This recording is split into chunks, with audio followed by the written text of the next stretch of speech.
Ethan's phone buzzed on the table. He didn't think much of it at first, expecting another ordinary message from a friend or a notification from social media. But the words that lit up the screen made his stomach drop and his chest tighten. We need distance from you. Stop reaching out entirely. He blinked. Read it again. The words stared back at him, cold and final. He felt as if the floor had disappeared beneath him, leaving him suspended in a void of disbelief. How could this be happening? They were his family, the people he had grown up with, laughed with, argued with, leaned on, and depended on. They had turned their backs without explanation. No phone call, no discussion, just a text that severed every connection. Ethan sank into his chair, gripping the edges as if holding on could somehow anchor him to reality. He went through a whirlwind of emotions: shock, anger, sorrow, confusion. Memories flashed in his mind like a slideshow he couldn't pause. He remembered family dinners where everyone laughed at his jokes, trips they had taken together, quiet nights spent talking in the living room. He had thought those moments meant something, that the bond they shared was real. But now, all of it seemed like a carefully constructed illusion, one that had been stripped away in a single cruel sentence. He tried to reason it out. Maybe it was a misunderstanding, something he had said or done that had caused this sudden break. But he couldn't remember anything significant. He replayed the past weeks, trying to find a clue, a hint, a warning sign he had missed. Nothing made sense. They had never expressed anger at him before, never seemed upset. Why now? Why this harsh, absolute command to disappear from their lives? Ethan's mind raced. The more he thought about it, the deeper the anger grew, twisting into something darker. Betrayal was a heavy weight, but it was also a spark, igniting a fire that had been simmering quietly under the surface for years. He remembered the subtle ways his family had dismissed him, the times they had ignored his achievements, laughed at his mistakes, or subtly undermined him. Each memory was a small cut, and together they bled into a larger wound. The text was the final blow, but it also revealed a truth he had avoided. He had always been undervalued, overlooked, even by those closest to him. He thought about calling them, demanding answers, confronting them face to face. But the message was so absolute, so cold, that even the thought of reaching out felt forbidden. They had built a wall, and every instinct told him that breaking it down would be futile. They wanted him gone. They wanted him to feel the sting of rejection. And somewhere inside, Ethan realized that they had succeeded, at least for the moment. The more he sat with the message, the more a different kind of thought emerged, a thought that was both terrifying and compelling. If they could hurt him so deeply with a few words, could he return the favor? Could he make them understand the weight of what they had done? The idea of revenge began to take root, not as a fully formed plan, but as a quiet, persistent echo. In the corners of his mind, he imagined scenarios where they would feel the isolation, the fear, the uncertainty that he was experiencing now. He shook his head. He wasn't a violent person. Revenge wasn't about fists or yelling or destruction. It was something more subtle, more psychological, a way to make them see the consequences of their actions. And yet the very idea made his heart race, his palms sweat. He felt a mixture of excitement and guilt, a dangerous combination that made him feel alive in a way he hadn't for weeks. Ethan spent the evening walking around his apartment, unable to sit still. He stared out the window at the city below, the lights twinkling like indifferent stars. He thought about their faces, how they had always smiled at him with warmth, now replaced by silence and distance. He remembered the little things. Their Jokes at the dinner table, the way they teased him about minor mistakes. The comfort he felt knowing they were there. And now, all of it had been stripped away, leaving him exposed and raw. He opened his laptop and began to research. Not out of curiosity, but out of a need to understand them, to analyze their behavior, to prepare himself. He looked into their routines, their habits, even their social media presence. He watched their posts, noting the ways they presented their lives without him, the subtle satisfaction he imagined they felt in excluding him. Each detail, each observation, fed the growing fire inside him. It wasn't just hurt anymore. It was a desire for understanding, for acknowledgement, for justice. Ethan's nights became restless. He would lie awake, thinking about the message, replaying every interaction he had ever had with them.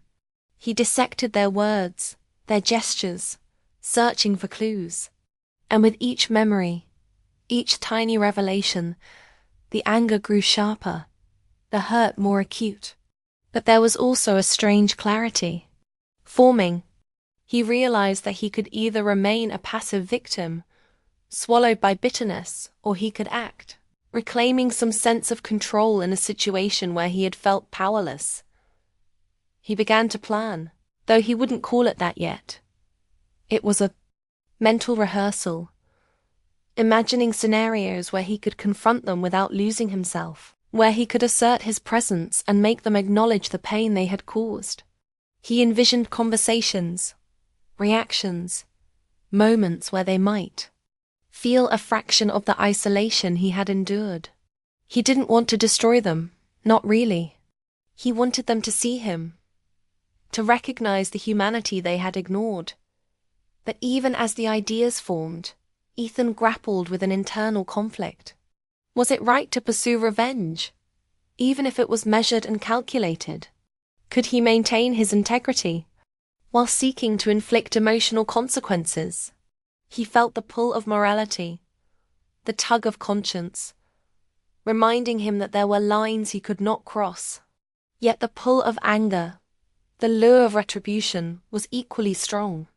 The battle within him was fierce, consuming his thoughts, leaving little room for sleep or peace. By the end of the first week, Ethan had transformed.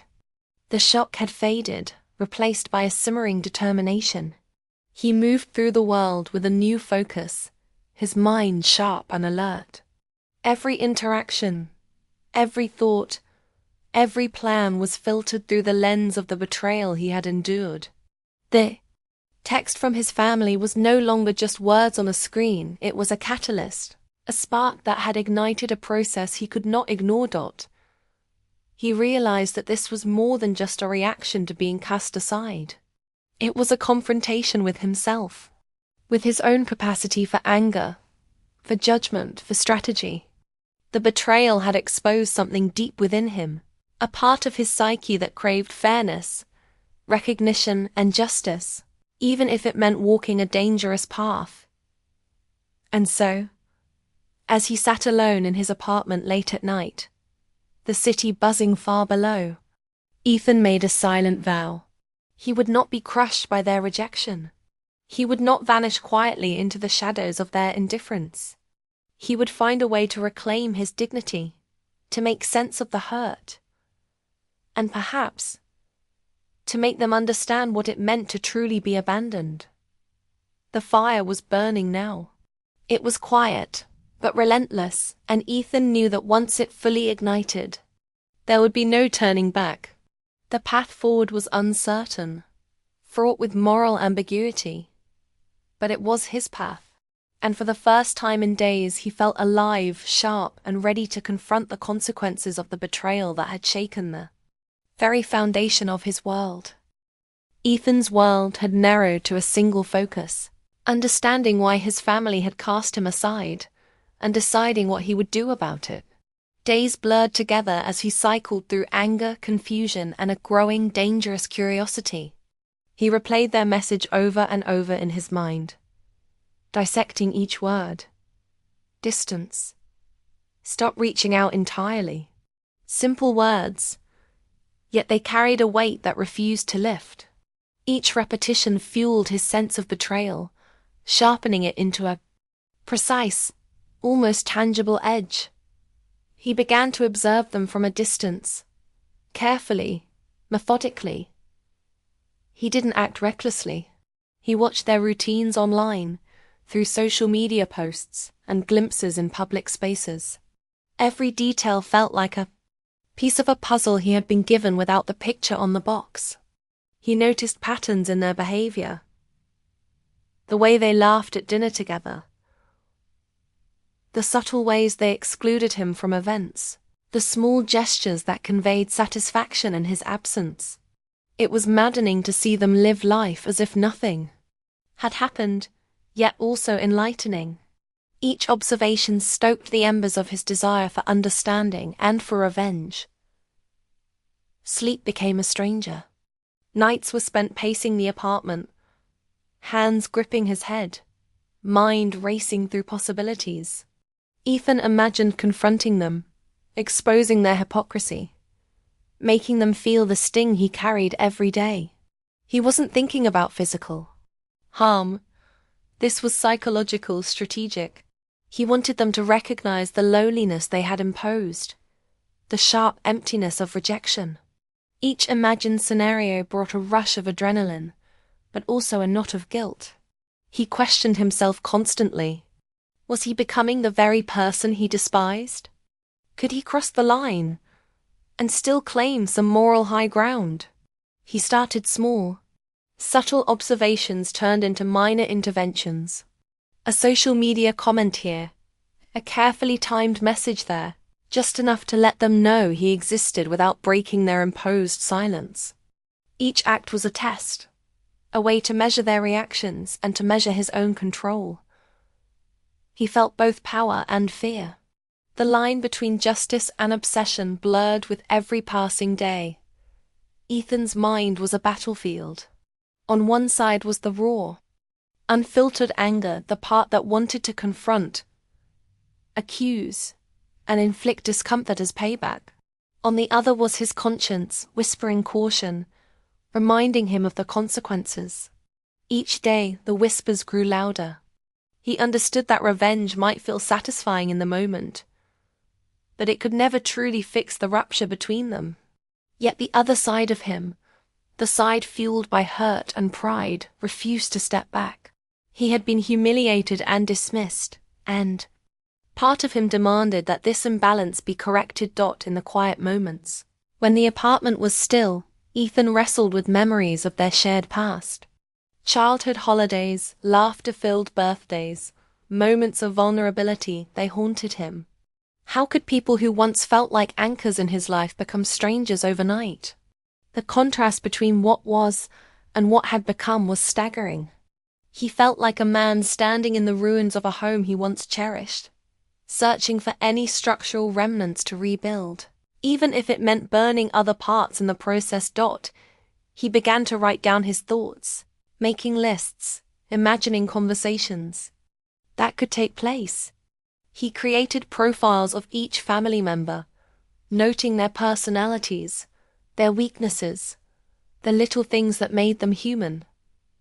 It wasn't malicious at first. It was analytical. But as days turned into weeks, the exercise became more charged.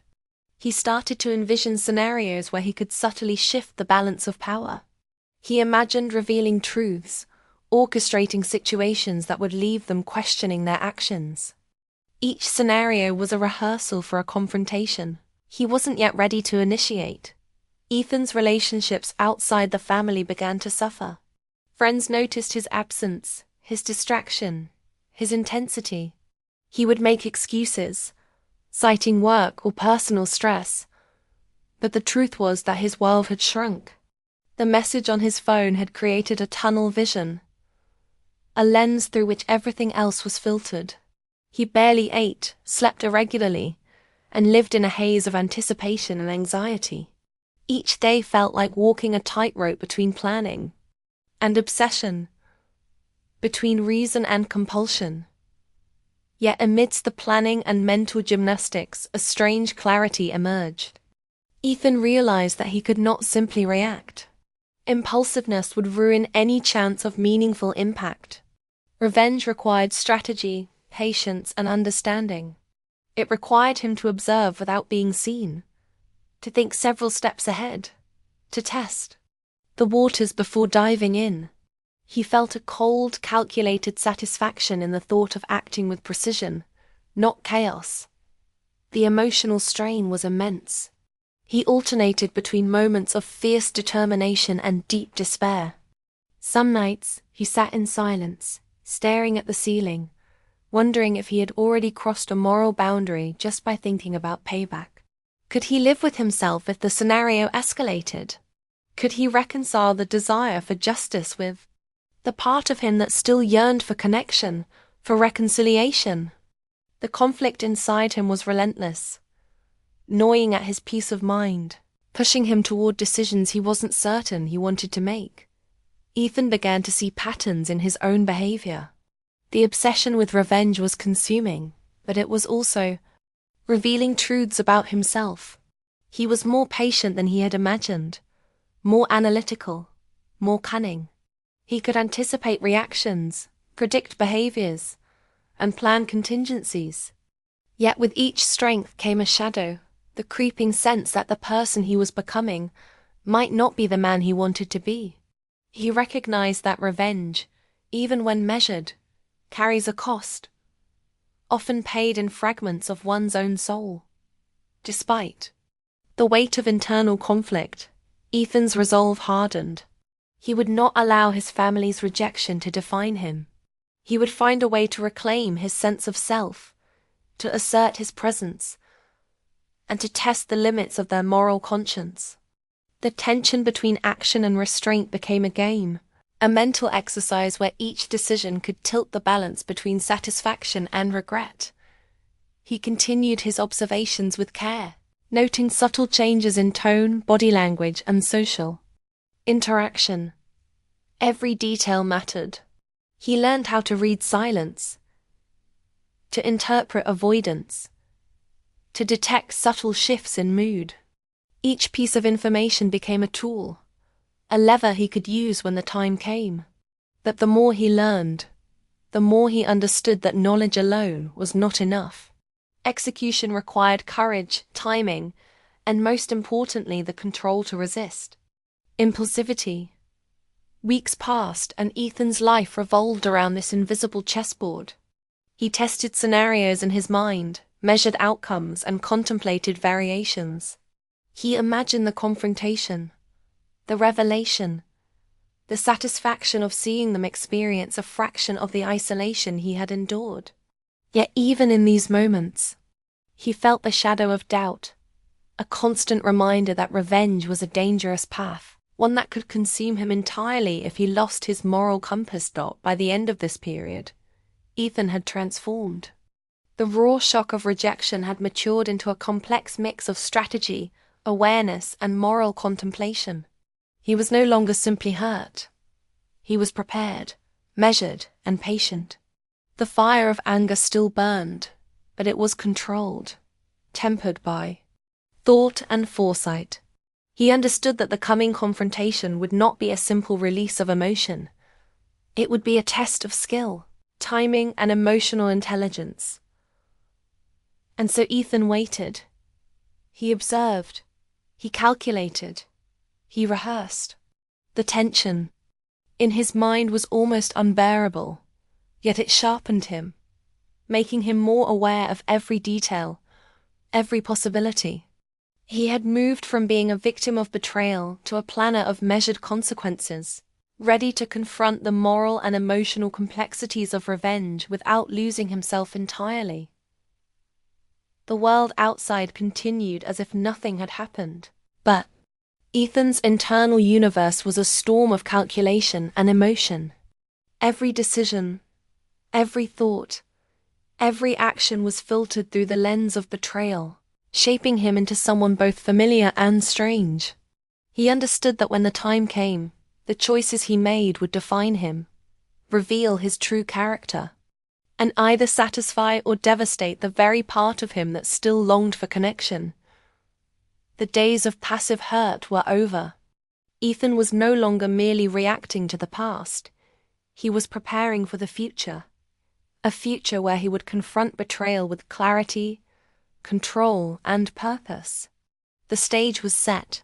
The pieces were in place.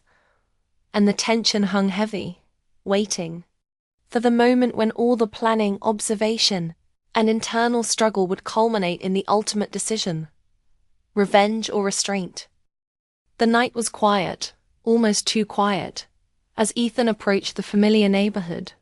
Streetlights flickered intermittently, casting long shadows that seemed to stretch and twist with his thoughts. His hand hovered over the doorknob, hesitating. Every step toward the house carried the weight of weeks of planning, observation, and internal struggle. He had imagined this moment countless times, rehearsed every word, every gesture, every outcome, but nothing could prepare him for the reality of standing at the threshold of those who had rejected him. He could hear faint laughter through the window. They were inside, living their lives as if he didn't exist, as if their text had erased him from the family narrative. The sound triggered a complex storm of emotion: anger, hurt, longing, and a strange, creeping desire for vindication. Ethan's heart pounded, each beat echoing the tension in his chest. He had come here to make them understand the consequences of their actions, to confront the betrayal, to reclaim some measure of control. But now that the moment was here, the clarity of his plan was challenged by the intensity of the emotions flooding through him. He raised his hand and pressed the doorbell. The sound seemed deafening in the silence of the night. Moments later, the door opened. Faces that once radiated warmth now reflected caution, surprise, and perhaps a flicker of guilt. Ethan studied them, noting their subtle hesitations, the tightness in their jaws, the brief exchange of uneasy glances. These were the people who had cast him aside, who had sent the text that changed his world overnight. They were human, vulnerable, flawed just as he was. And suddenly, the idea of revenge seemed more complicated than he had ever imagined. The first words he spoke were measured, calm, but carried an undercurrent of the storm inside him. "I came to understand. I want to talk, not fight." There was a pause, a moment suspended between accusation and reconciliation. Their eyes searched his, trying to gauge the intention behind his calm demeanor.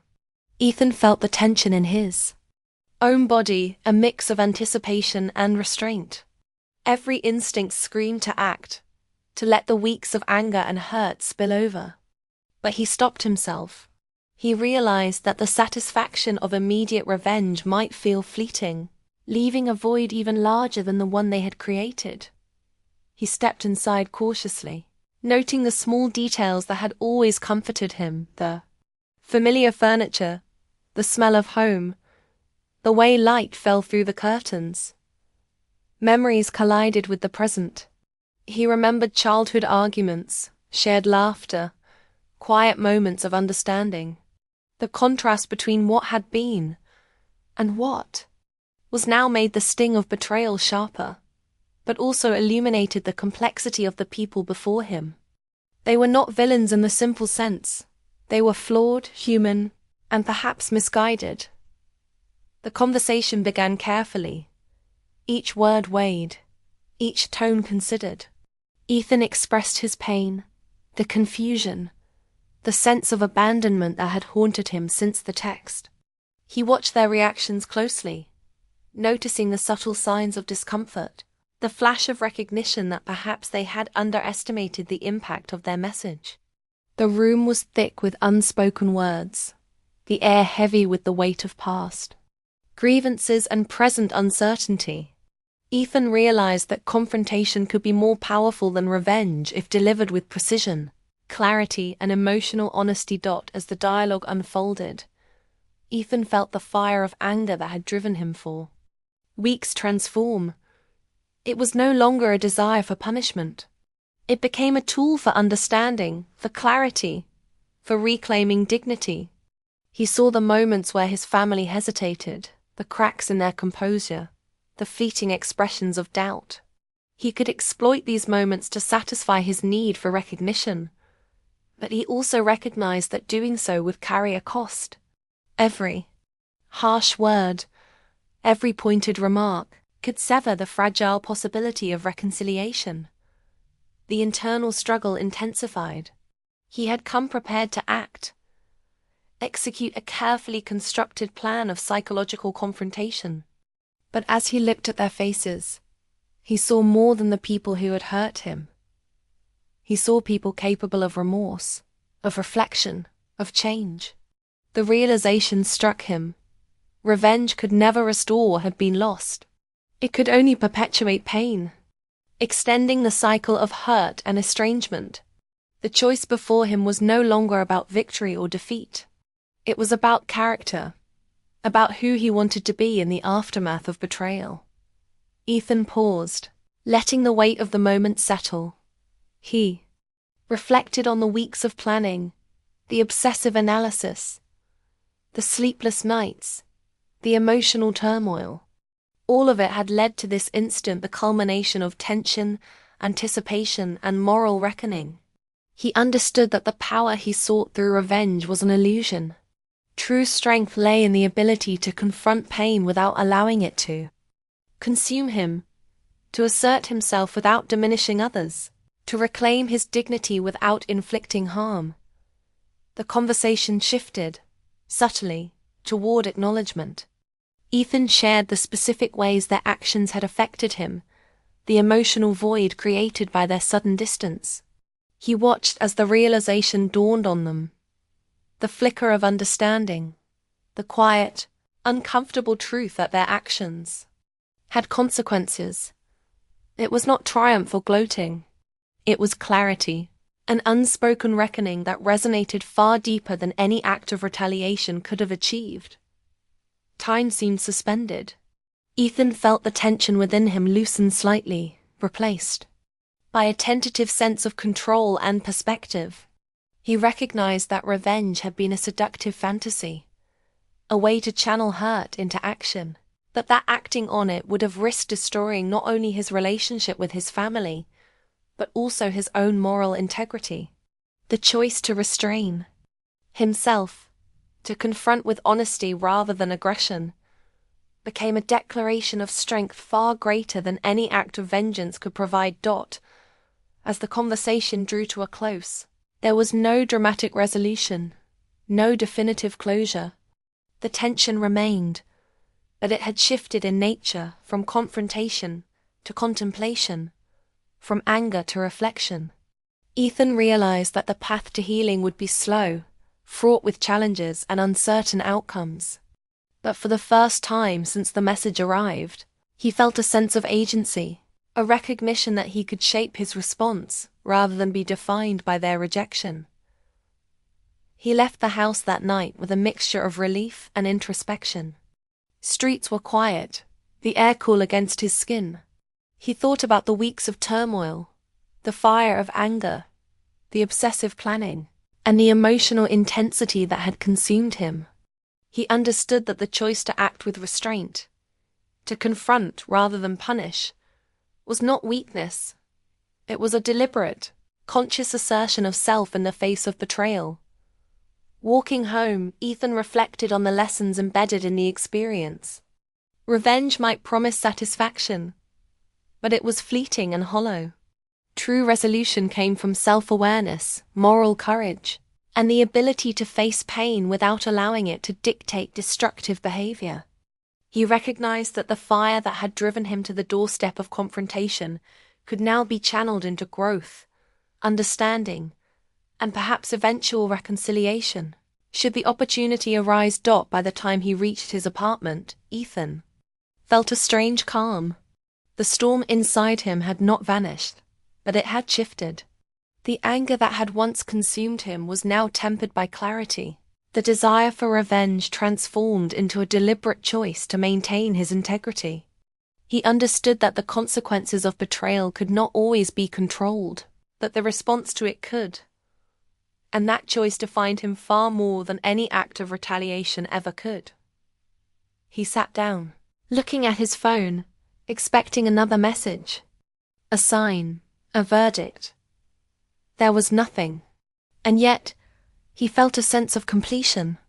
The confrontation, the internal struggle, and the deliberate decision to confront without destroying had given him something more lasting than revenge ever could. Understanding, perspective, and the first tentative step toward emotional liberation. In the silence, he allowed himself a moment of reflection. He had faced the people who had hurt him most, wrestled with the intoxicating lure of revenge, and emerged with a sense of moral clarity. The storm of emotions that had threatened to overwhelm him had been channeled into self-awareness, the spark of anger refined into insight. He understood now that true strength was not in inflicting pain, but in choosing how to respond to it. As he finally lay down to rest, Ethan realized that the journey was far from over. Healing would take time, and relationships might never fully return to what they had been. But he had confronted the moment of greatest tension, exercised restraint, and reclaimed control over his own emotions. The lessons were clear. Betrayal wounds, revenge tempts, but integrity and reflection endure. And for the first time since the text arrived, Ethan felt the beginnings of peace.